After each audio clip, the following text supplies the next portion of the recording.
What would you give to look at a millionaire's bank account transaction history?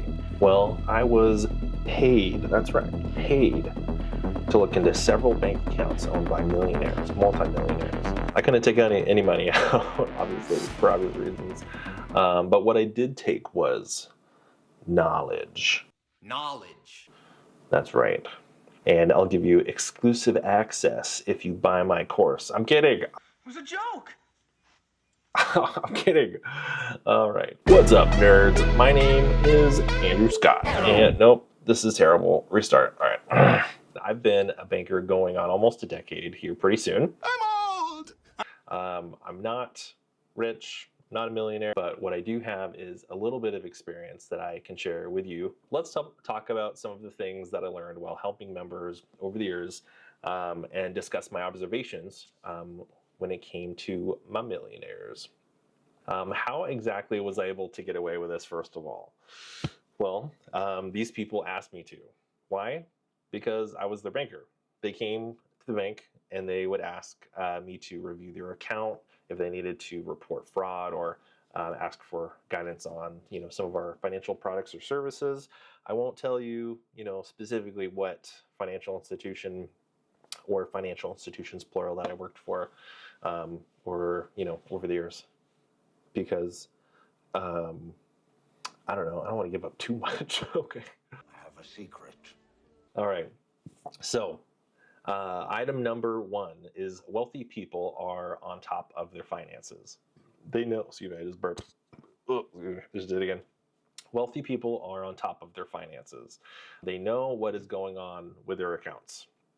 They review their accounts, they ask questions to help them understand so they can make informed decisions. They know if money is missing. Panic, no panic. One of the things that I'll always remember, Mark Cuban from Shark Tank shared, I don't know if it was in an interview or what, but I think he gets a text message every day, from his bank, and it tells him how much is in his account. And so if there's a bunch of money missing, right, he's going to know about it. Now that'll look maybe different for you and me who don't have millions or billions of dollars, but the main thing is that they're on top of it. I think that's the main takeaway, So anyway, number two, millionaires have multiple income sources in retirement. Through their working life, they utilize different investment and retirement strategies to set them up for retirement. How they do it? They had money in maybe a Roth IRA or a traditional IRA, maybe an employer matched 401k, stock dividends. There was this one lady, I'll always remember, she brought in a check that she wanted deposited into her account, and it was her dividend check. And it was the first time I had seen anything like that. It blew my mind. I was like, just because you own stocks, they just pay you, and you don't have to sell your stock. It blew my mind, and I will always remember that. So I think I'm going to do maybe some experiments with buying some dividend stocks and see what that's all about. I think there's more to be learned there. So,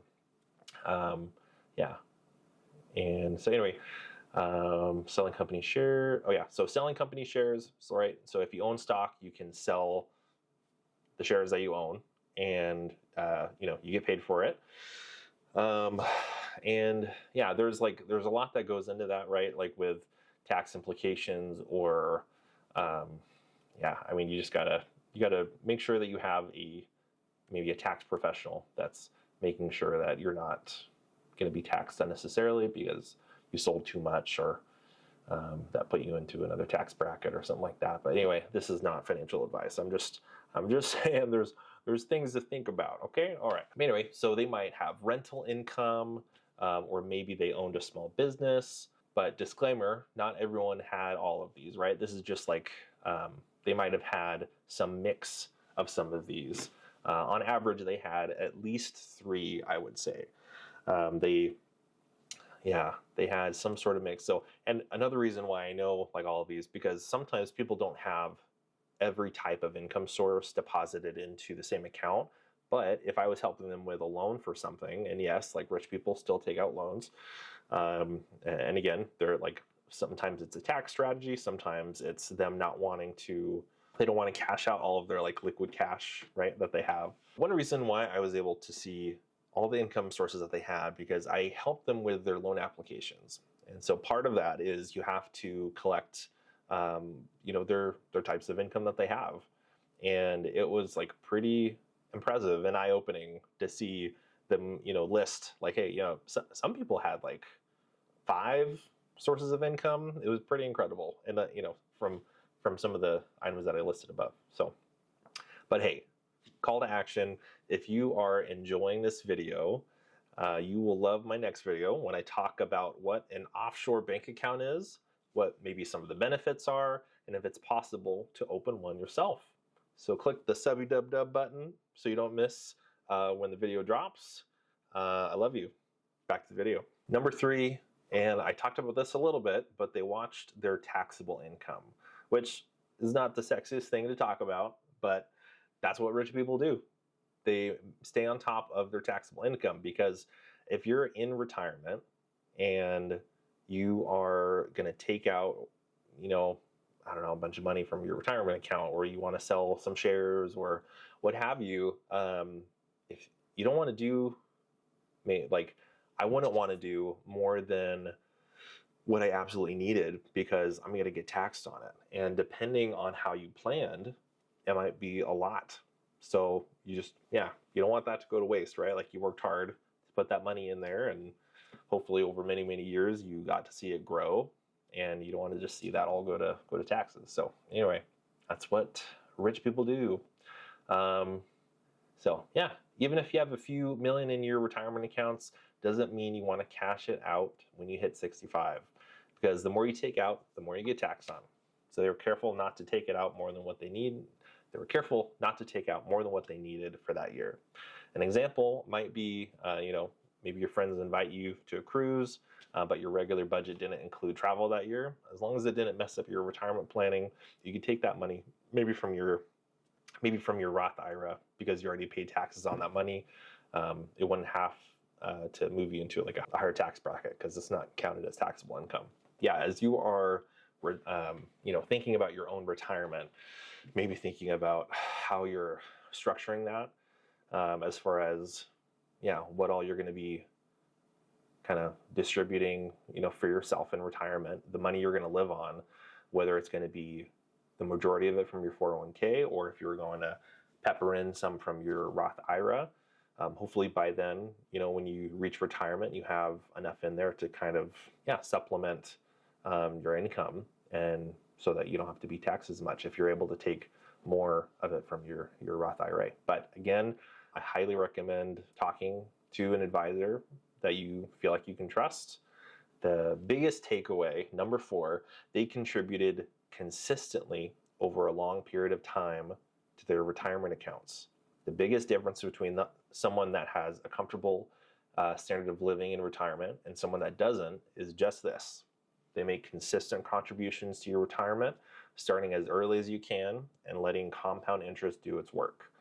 It doesn't have to be anything crazy. Like if you started with $5, every paycheck or something like that, and then just made a goal to maybe you double that in 6 months, or, just start small. But if you start now, you will see the fruits of that grow over time.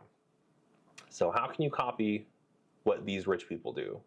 Start small, start now. Don't care about how small your start is. Consistency is what matters right now if you're just starting out. Use some retirement calculators to help yourself get excited. I know that gets me excited and might help motivate yourself. This is what I do. I go in and I'll punch in some numbers about, if I can contribute this or that, $100 a paycheck or whatever it is. How much, if I do that consistently, how much will that be if I invested that in the stock market, earning an average of, let's say, 8% to be conservative, with compound interest, how much would that grow to? And it's pretty exciting. You see how, what people talk about when they say that compound interest is like, the 8th wonder of the world or whatever. So anyway, so get curious, check it out. And then the next thing is find a banker or financial advisor that you trust and that will answer all your questions. You want someone who is not afraid or bothered by answering your questions. So I would even, yeah, just go and wherever you bank and ask them some questions, see if you feel like they can either be that resource for you or direct you to someone who can be a resource. So go and visit a credit union if you can, and ask for help with your short-term or long-term financial planning. Most places will have a minimum amount you need to start investing, so just as a heads up, but they'll help build a plan to get you there. This is a great chance to find out more information and get educated. The right banker or advisor will be happy to take the time to go over all of this with you. Make an appointment for it ahead of time, stating what you're visiting for, and they will hopefully help you sit with the right person.